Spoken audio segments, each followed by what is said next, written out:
이 계산하는 방식을 조금 알기 쉽게 설명하려고 여기다 저희가 적어드렸어요. 다소 오해가 있는 것들도 있어서 이 다음 페이지도 좀 말씀드릴 건데 사실 이 페이지가 제일 중요합니다. 보시면 여러분들 종무자산가액이라고 많이 들어보셨을 텐데 정비사업이 좀 생소하신 분들은 이 용어조차 좀 생소합니다. 이게 사실은 여러분들이 추후에 분양을 해서 취득하시게 될 이 사업의 전체적인 분양 수입이 바로 종무자산 가액입니다. 수입이라고 할 수 있고요.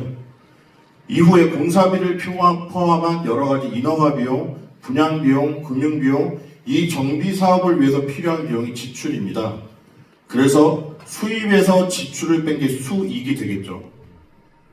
이 수익이 사실은 권리가액입니다. 권리가액의 의미가 뭐냐면 실제 이 사업을 진행했을 때 내가 가져가는 권리가 되는 금액이 뭐냐?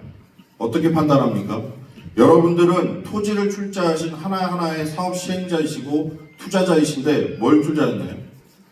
이 종전자산 가액이라고 하는 여러분들이 현재 사업장 안에서 가지고 계신 부동산 물건을 투자하십니다.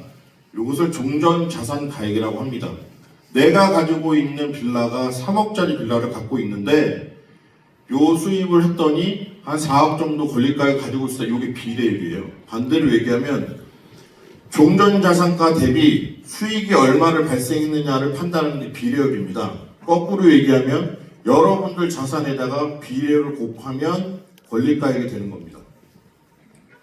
그래서 이 비례율은 사실은 여러분들 자산 대비 어느 정도의 사업성을 가지고 있느냐를 판단하는 중요한 지표예요. 근데 여러분들 분담금은 어떻게 판단됩니까? 그러면 소유자가 갖고 있는 이 종무자산가의 분양 총수입에서는 여러분들이 내셔야 되는 조합원 분양, 소유주 분양 물건에 대한 수입이 있을 것이고 일반 분양에 대한 수입이 있을 겁니다. 그 중에 일반 분양 수입과 여러 가지 지출에 대한 것들은 비례율에 포함되어 있기 때문에 여러분들 종무자산 가치에서 권리가액을 뺀 것이 부담금입니다. 그래서 여러분들 종무자산가, 조합원들이 내셔야 되는 신축 아파트에 대한 가격에서 권리가액을 뺀 게 부담금이다.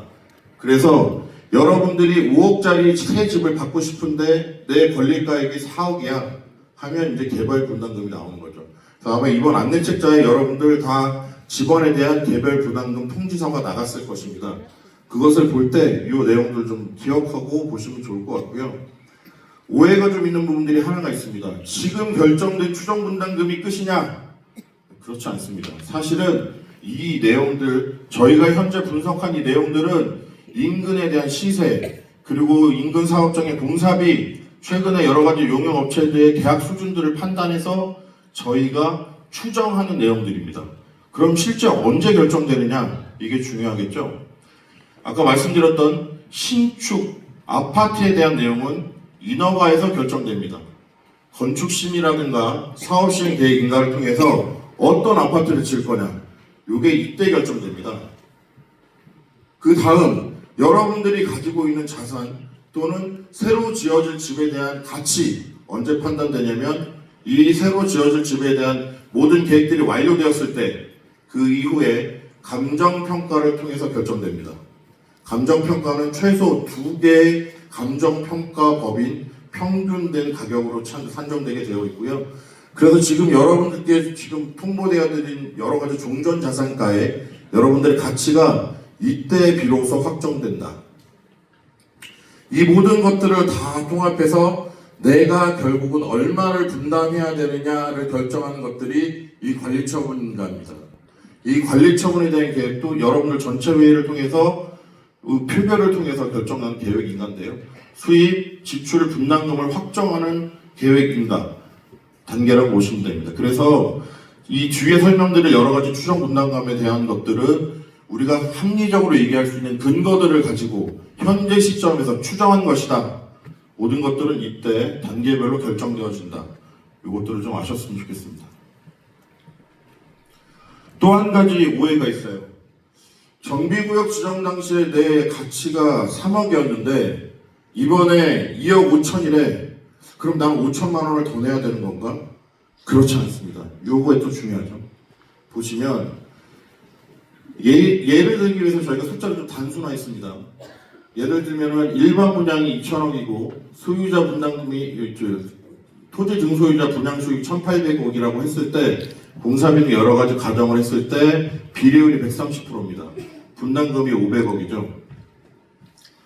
조합원 분양금으로 조합원들께는 25평을 정비구역 지정 당시에는 5억에 준다고 했는데 나한테 이번에 신탁사가 4억에 준대. 그럼 나 1억 더 드려. 1억을 덜 내도 되는 거야? 아니, 그렇지 않습니다. 소유자의 이 수입이 줄어들면 비례율이 떨어집니다. 아까 제가 뭐라고 말씀드렸죠? 소유자가 이 기존에 갖고 있었던 자산 가치에 비하는 걸 비례율이라고 말씀드렸기 때문에 소유자의 자산 이 분양가가 떨어지면 비례율이 떨어지면서 여러분들의 권리가액이 떨어집니다. 결국 분담금 같아요.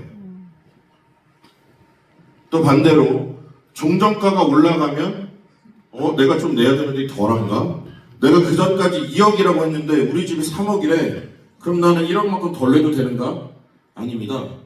결국은 내는 돈은 똑같습니다. 왜냐? 비례율이 떨어지거든요. 그래서 여러분들 사업성을 개선하는 제일 중요한 요인은 두 가지입니다. 일반 분양 수익 증가, 공사비는 기타 지출이 감소돼야 됩니다.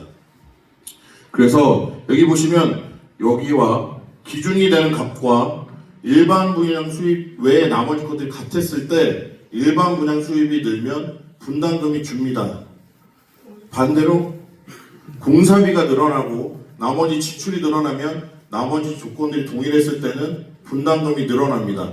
물론 공사비나 지출이 줄어들면 분담금도 줄어들겠죠. 그래서 기억하셔야 되는 거는 내 종전가, 내 분양받아야 되는 아파트의 가격 이거 주는 게 중요하지 않다. 실제 중요한 거는 일반 분양 수익이 증가 또는 감소, 공사비나 기타 지출이 증가 또는 감소하는 것이 중요하다. 이 부분을 좀 기억하셨으면 좋겠습니다. 두 가지 말씀드렸죠.